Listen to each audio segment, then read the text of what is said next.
The Robins at Shell Bridge. This is the story of a family of robins, who live in the hedge by the bench overlooking the River Mole and the Shell Bridge in Leatherhead. Mum and Dad have raised 4 chicks, and fingers crossed, it looks as if they are all here to stay, in spite of their different personalities and the problems associated with getting to be front in the family food queue. As you will see, the parents have become very friendly with me during the winter months, even eating out of my hand, and they also have a number of other fans who walk along the river and who make sure the robins are always well nourished.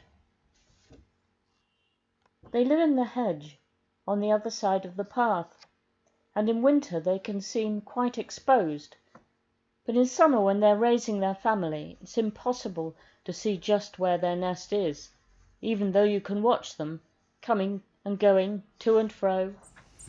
Here you see the 2 who are still most attached to mother. Benji is in the front and Dora behind him. Benji always seems to assume it is his right to have pride of place in the food queue. On the one hand, he and Dora are the 2 still most attached to mother. On the other, it is obvious he can be extremely assertive. Whereas she has a different personality altogether and is very self-effacing and doesn't ever expect anyone to do her any favours. But her mother does occasionally seem to notice her, and Dad occasionally pops a morsel in her mouth.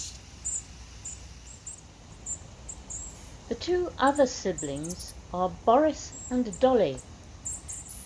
She has decided that the most likely titbits are to be found on the seat of the bench, as there's certainly no room upstairs. These youngsters are starting to learn that for all the bits of food robins pick up, at least 50% are dropped again. The only trouble is you have to get it far enough down your throat to do you any good, and this is a skill that needs to be learned. Benji and Dora definitely still need Mum to shove it down to the right place. Boris and Dolly are starting to get the hang of it. He's down on the ground, always a good place for scavenging. The subject today is deception.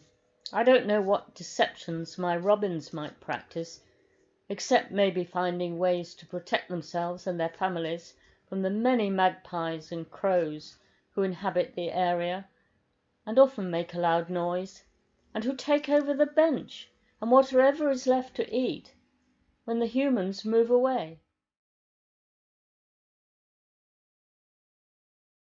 I just hope my robins never have to face this situation.